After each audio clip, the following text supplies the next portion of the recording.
Well, since you raised it, we'll start with a question about the wage gap. So currently in the U.S., a woman makes on average 79 cents for every dollar the man makes. Now that's the average. That's the average. It's not even the average. See? The interesting thing is that pay is close to equal right after you graduate from college among college-educated men and women. That gap widens when men and women hit their mid-30s, which is when people start having kids. So how should we think about this wage gap? Should we put it down to personal choices, or does sex discrimination play a role? Let's give it to you, Julie. I mean, I have to say, I find the whole discussion about the pay gap so boring. Not because I don't care. As I say, I care about women at the bottom. I do not care about the glass ceiling. But when you hear Milo argue this point, he'll talk about women working different hours, and he'll talk about the glorious joy of motherhood and how it's the most important thing a woman can do. You've looked me up on YouTube. Did I fucking wake up in the 1950s? Right? No, we were on the same program and I was in the green room and I just couldn't believe what I was hearing. Now, of course, I'm not going to use any statistics tonight because everybody can come back and make up their own research, which Milo does on a regular basis. But you say, Milo, that there is no credible economist who has ever taken seriously the issue of a pay gap. And you also say, don't you, that because women are in different jobs, it's not comparing like with like, that women work different hours because they choose different lifestyles, they want to be home with their family. That whole shite. Now, the Harvard labour economist, Claudia Goldin, who is very credible, she's not a lunatic, and she's not particularly enamoured with feminism. She found that the pay gap is wider in the same highest playing field, okay?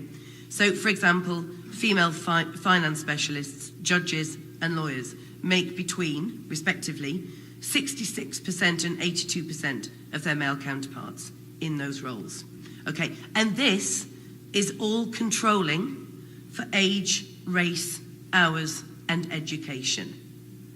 Women are also treated extremely harshly if they ask for a pay rise. So again, all this shtick that it's just not really, you know, in women's kind of makeup, because we're all soft bunnies that just want to cuddle puppies all the time. I don't think anybody thinks that about you. And not go. I know, I'm someone who kickstarts her own vibrator, trust me. If I was so unfeminist as to own one, which of course I am not. Of course, women asking for a pay rise, and some of you in here will have been in work situations where you're aware that your male boss is a little bit favouring of your male colleagues. He might be a bit lecturous, he might just be a bit of an arsehole. And women are punished and are treated very harshly for asking directly, assertively, for a pay rise. So all of these issues have to come into it. Now, like I say, it's really not my topic. Milo will now probably tell you a load of utter lies. If he cites any study at all, write it down, look it up. Well, it doesn't surprise me. Good.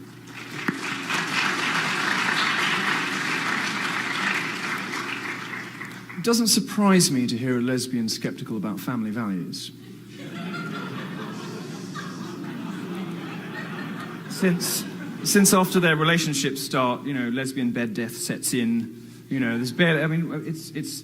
Look, what you have to understand about the wage gap is that it doesn't. First of all, it doesn't exist. It's based on a misunderstanding between wages and earnings. These are two different words in the dictionary. If you want to look something up, look that up. If you take all of the money that women earn and all of the money that men earn and you do a simple division, yes, you will find that the numbers are different, and that's because women make different life choices.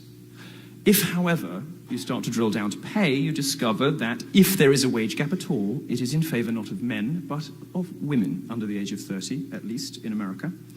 You also discover that when you control for women's different life choices, For instance, women tend not to graduate in engineering, and nobody is holding them back from applying for computer science or engineering or physics or any of those subjects. If you believe that there is a patriarchal conspiracy to keep women out of those subjects, you have to explain why there isn't one in veterinary science and biology, where women dominate. You discover that women make different life choices, and sometimes there are uncomfortable and unpopular truths that you have to factor in as an economist to this stuff. Women don't work as hard. Now, that's an unpopular thing to say, but they don't work the same hours as men. They take longer holidays, whether or not they've had babies. And, of course, they have children. And I, as a compassionate person, don't mind building in some things into the tax system and into the way the government works to accommodate that and to reward women for doing, for performing the essential function of our species. But that doesn't mean that private sector employers should pay them when they're not working. Now, to address the point very specifically, you cannot pay a woman and a man differently for doing the same job. That's against the law, and it doesn't happen. There are some cases in which women don't put in the hours it takes to make partner. And when you get to those higher professions, which Julie says she doesn't care about, but she will invoke to win an argument, when you get to those higher levels of employment, sometimes women just don't want to do the 80-hour weeks that men do. Now, part of that is probably biologically rooted. Julie doesn't like biological arguments, but there is very clear evidence that, from the evidence of our bodies, but also brain science, that men and women are different in quite significant cognitive ways. But there's also evidence that even in the most enlightened and equal societies, women stubbornly refuse to make the choices that feminists would like them to.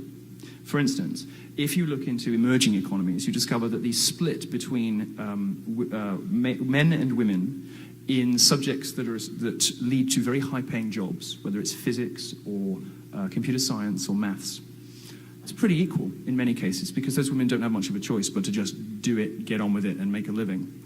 When you look at societies that are famed for their feminist credentials, that are the most equal places in the world, Sweden, Norway, the West generally, frankly, you discover that a gap opens up and women stop choosing to do certain subjects when they have the full range of options available to them.